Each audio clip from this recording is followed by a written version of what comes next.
Sebelum menonton video ini, jangan lupa tekan tombol like, subscribe, komen, dan juga share ya. Terima kasih. Assalamualaikum warahmatullahi wabarakatuh. Sahabat sejarah, pernahkah kalian mendengar kota udang yang kaya budaya dan sejarah? Inilah kisah lahirnya kota Cirebon, kota yang menjadi gerbang penyebaran Islam di tanah Sunda. Pada abad ke-15, di pesisir utara Pulau Jawa, terbentang sebuah wilayah rawa-rawa yang penuh pohon bakau dan dihuni oleh para nelayan. Daerah ini awalnya dikenal sebagai Caruban, di tanah Cirebon yang hangat dan penuh sejarah. Tersembunyi kisah seorang tokoh bijaksana. Dialah pendiri, pelopor, dan pemimpin penuh cinta. Namanya dikenang sepanjang masa. Beliau adalah Mbah Ku Sangkan. Lahir sebagai putra Prabu Siliwangi, Raja Besar Kerajaan Pajajaran, Mbah Ku Sangkan memiliki nama asli Walangsungsang. Ia lahir dari permaisuri Nyai Subang Larang, seorang perempuan yang terkenal bijaksana, sekaligus penganut ajaran Islam. Sejak kecil, Walangsungsang sudah dibimbing sang ibu untuk mengenal ajaran Islam. Di sisi lain, di dalam istana Pajajaran, agama resmi saat itu masih memegang kuat ajaran Hindu-Buddha. Perbedaan keyakinan inilah yang akhirnya membawa Walangsungsang mengambil keputusan besar, meninggalkan kemewahan istana, meninggalkan singgasana, demi mencari jalan kebenaran yang diakininya. Ia pergi bersama adiknya, Nyai Rara Santang, meninggalkan keramaian istana, menuju pesisir utara Jawa. Dalam perjalanannya, Walangsungsang menemui banyak guru spiritual, menimba ilmu agama, sekaligus belajar kearifan hidup di luar dinding istana. Setelah melalui perjalanan panjang, akhirnya beliau sampai di sebuah wilayah pesisir yang masih berupa rawa-rawa, penuh hutan mangrove, dan dikelilingi lumpur.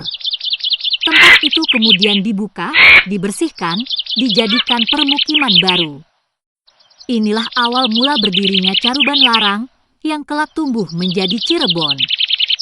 Walangsungsang kemudian diangkat sebagai Ku, sebutan untuk kepala desa atau pemimpin wilayah. Dari sinilah lahir gelar Mbah Ku Sangkan, sang pelopor kampung baru, yang memadukan berbagai suku, budaya, dan kepercayaan. Caruban Larang sendiri artinya campuran yang terhormat, sebuah simbol persatuan. Banyak pendatang datang, orang Jawa, Sunda, Tionghoa, Arab, dan bangsa-bangsa lain. Semua diterima dengan tangan terbuka. Sebagai pemimpin, Mbah Ku Sangkan sangat terkenal akan keadilannya. Beliau tak segan membantu rakyat membersihkan sawah, memantau pembangunan pelabuhan, hingga memastikan setiap orang bisa berdagang dengan aman. Beliau memimpin dengan musyawarah, mendengarkan suara rakyat, mengutamakan kejujuran, serta selalu mendorong nilai gotong royong. Mbah Ku Sangkan juga membangun pelabuhan, membuka jalur perdagangan, dan mendirikan pasar. Inilah yang membuat Caruban Larang cepat berkembang menjadi pusat ekonomi pesisir yang maju. Tak hanya membangun wilayah, Mbah Ku Sangkan juga perlahan mengenalkan ajaran Islam yang diwarisi dari sang ibu. Meski belum seluruh rakyat langsung memeluk Islam, namun nilai-nilai kebersamaan, kejujuran, dan persaudaraan terus ditanamkan. Pada masa itu pula, adiknya, Nyai Rara Santang, berangkat ke Mekah bersama ayah. Kepemimpinan Mbah Ku Sangkan menjadi pondasi kuat bagi perkembangan Cirebon. Ketika Sunan Gunung Jati dewasa, beliau datang ke Cirebon, melanjutkan perjuangan Mbah Ku Sangkan. Dari sinilah lahir Kesultanan Cirebon yang dikenal sebagai pusat dakwah Islam dan perdagangan penting di pesisir utara Jawa. Berkat jasa Mbah Ku Sangkan, wilayah yang awalnya hanya rawa-rawa berubah menjadi kota yang ramai, berbudaya, dan religius.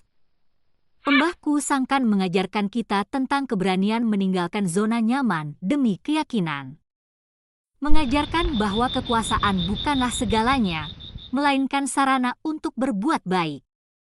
Mengajarkan bahwa keberagaman bukanlah penghalang, tetapi kekuatan yang harus dirawat bersama. Beliau wafat dalam usia sepuh, meninggalkan teladan yang begitu besar. Hingga kini, makam beliau masih ramai dikunjungi peziarah yang datang bukan hanya untuk berdoa, tapi juga mengenang jasa dan mengambil pelajaran. Dalam setiap jengkal tanah Cirebon, dalam setiap denyut nadi masyarakatnya, nama Mbahku Sangkan tetap hidup. Nilai-nilai musyawarah, keadilan, kebersamaan, dan kesederhanaan yang beliau tanamkan masih dirawat hingga hari ini. Sahabatku, di zaman modern seperti sekarang, kita sering lupa pada akar. Kita lupa pada sosok-sosok yang menanam benih kebaikan sebelum kita. Mari kita belajar dari Mbahku Sangkan. Pemimpin sederhana yang memilih meninggalkan singgasana demi membangun masyarakat. Tokoh yang mengajarkan kita arti keberanian, keikhlasan, dan cinta pada sesama. Semoga kisah ini tidak hanya kita dengar, tetapi kita resapi, kita amalkan, agar jiwa kita semakin dekat dengan kebaikan, dan agar kita mampu menjadi penerus nilai luhur di bumi Nusantara tercinta.